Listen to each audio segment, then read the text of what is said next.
This is Hidden Killers with Tony Bruschi. Let's talk about when murder charges collide with a clean-cut family narrative. And what happens when character witnesses become the defense's not-so-secret weapon. Barry Morphew is back in the hot seat. After prosecutors dropped his original murder case in 2022, only to refile charges in 2025 after Suzanne Morphew's remains were discovered. And with them, traces of a rare animal tranquilizer known as BAM. But in forensic timeline parts of this, that is the engine of the case. The emotional torque is coming from somewhere else. Barry's daughter, or daughters. They've stood by him from the very beginning, unwavering, vocal, loyal. And if you're a juror trying to figure out whether this man is a manipulative killer or just another Colorado dad who liked hunting and hated dump fees, well, seeing his own daughters defend him might be enough to shake your gut instinct. That's where the case starts getting legally tricky. Can family loyalty be weaponized in court? What happens when your own kids testify that you're a peaceful man, a good dad, and the kind of husband who'd never hurt their mom? Even when the evidence says otherwise. And then there's Barry's $15 million lawsuit against the state for malicious prosecution, filed right after his first case collapsed. Bold move for an innocent man, or a high-stakes bluff to muddy the waters before they boil again? Today, we're digging into all of it with defense attorney and former prosecutor Eric Faddis, who knows exactly how these strategic plays work, both from the prosecution and defense sides. We're talking about character testimony, discovery traps, questionable DNA, and why Barry may be one of the boldest defendants we've ever seen. While you're watching, let me know your thoughts in the comments section on YouTube. Just search Hidden Killers with Tony Bruschi if you're not there already yet on YouTube. Let's get into the courtroom chess match. Yeah, I mean, a central question for the jury in a case like this is, did the defendant have a reason to off his wife and then enter this text that was very close in time to when the alleged killing happened? That is problematic. It's within the domestic violence context. The lethality within that context is just very high. That's what the statistics show us. Yeah. On the other hand, Barry Morphew's daughters have actually been by his side for most of this case. So the family has sort of sided with him, which is interesting, and which a jury might see as, oh, maybe this was just like a normal relationship problem and not a lethal relationship problem. That's what I was wondering about as well, because the daughters are still there. But granted, look at a lot of other cases where we know the person's guilty as sin. I mean, Diddy's kids are right there, a little bit different context, but there's been many others where the family stands by them. The Murdaugh trial, I mean, to a certain extent they did. There's been many. Grant, but these are the daughters. These are the ones who actually had a very close relationship with both Suzanne and Barry. They were all pretty tight. And from what we can tell on the surface, had a fairly normal growing up with them and viewed it as a happy, loving family. That's, from the outside, there could have been a lot different going on behind closed doors, but they're still believing Barry could not have possibly done this. Could they testify? Could they be called as witnesses that might affect the jury dynamics and talk about what a wonderful dad is and how they couldn't see this happening? This is something as a trial practitioner that I use all the time. I think it's underutilized in modern practice of law, and that's character witnesses that can testify to a pertinent trait of the defendant. So here, what could happen is, the prosecution saying he violently killed his wife.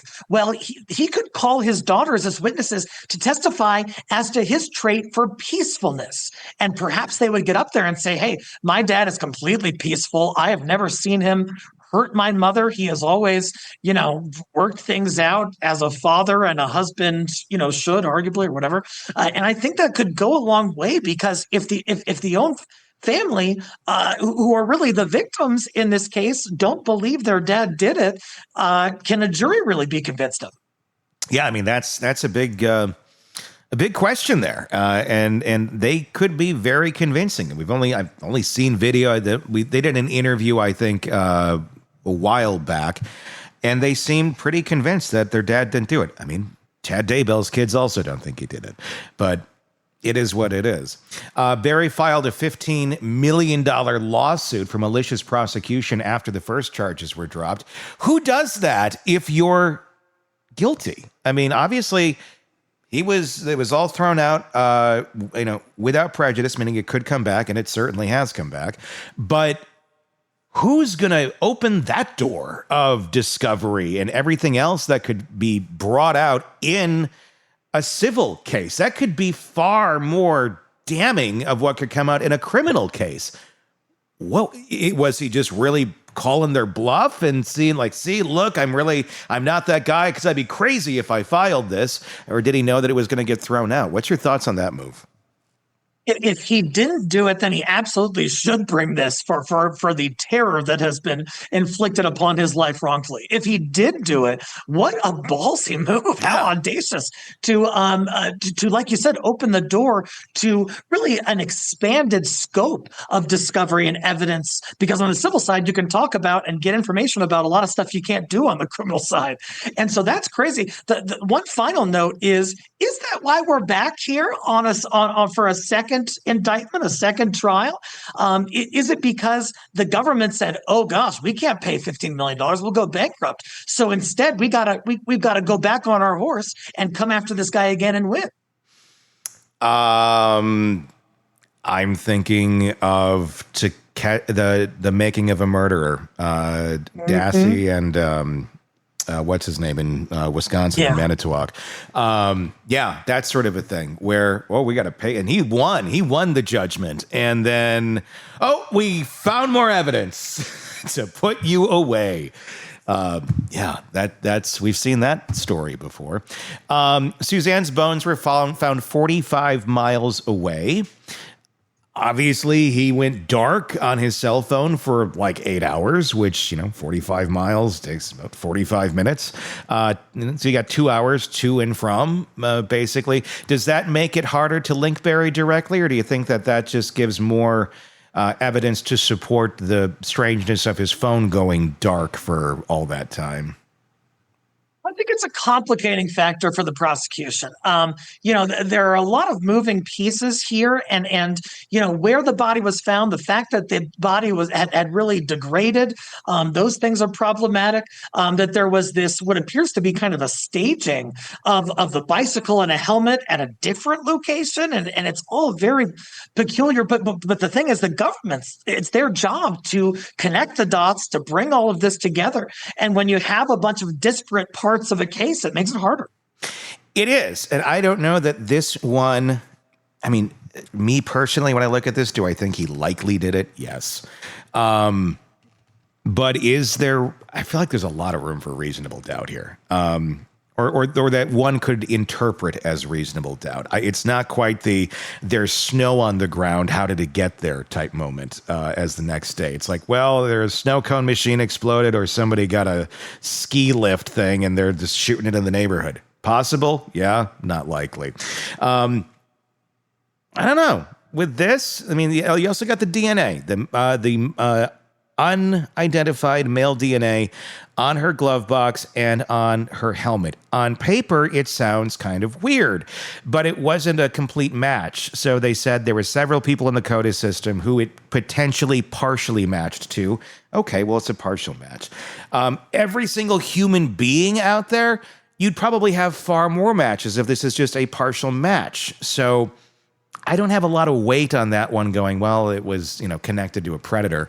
It was connected to some men. We don't know who they are, but, I think you go through anybody's car and swab it, you're going to find other DNA from other people in there if anyone has driven with you in any regular, moment. I mean, it could be from anybody. Like, let me give you a quick ride. Somebody from work, whatever. 1,000 reasons why that could be there and not necessarily be tied to the murder. How well, I mean, that's a big thing I think the defense is going to try and play here. How strong of a card is it?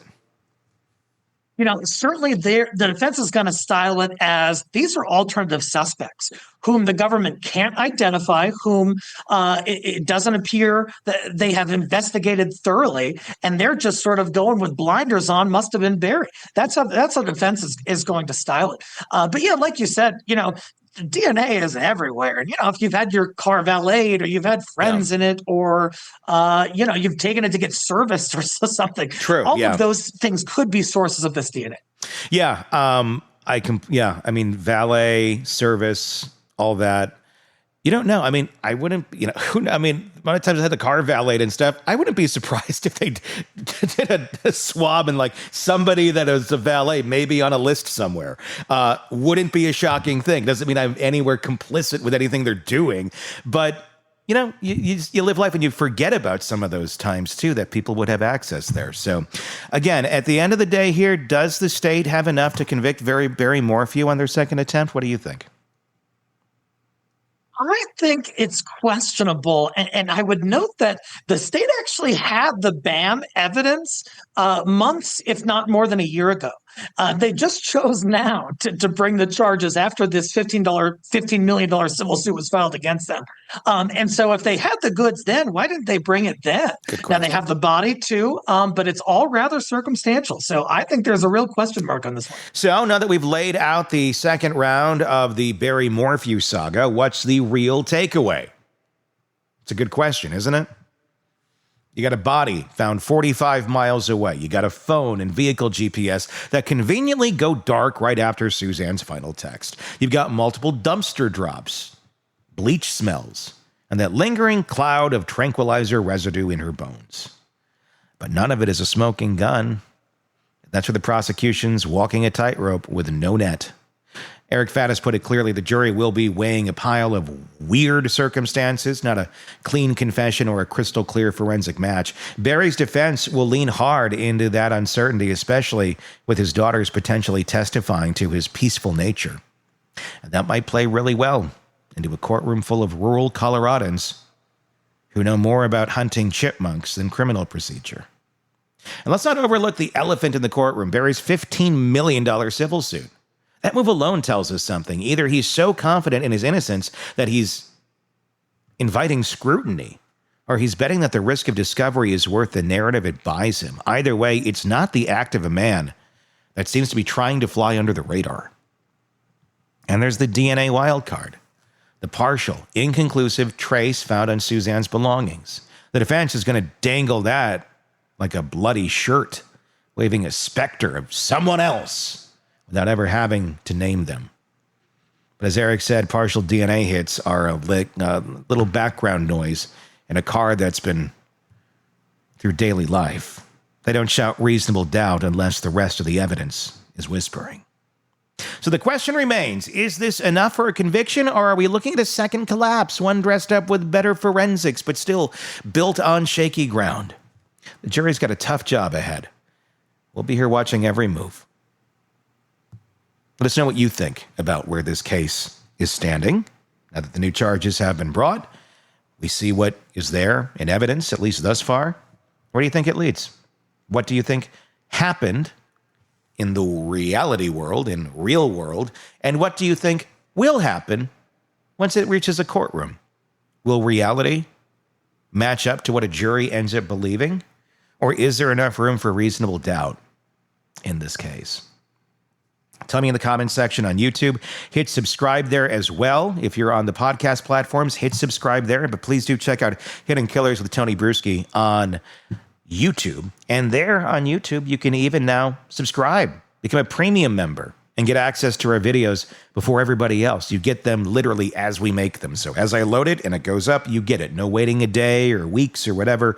It goes directly to you. You can then comment before anybody else and get your word heard first. So please do check that out on YouTube. Until next time, for all of us here at the Hidden Killers podcast and True Crime Today, I'm Tony Bruschi. We'll talk again real soon.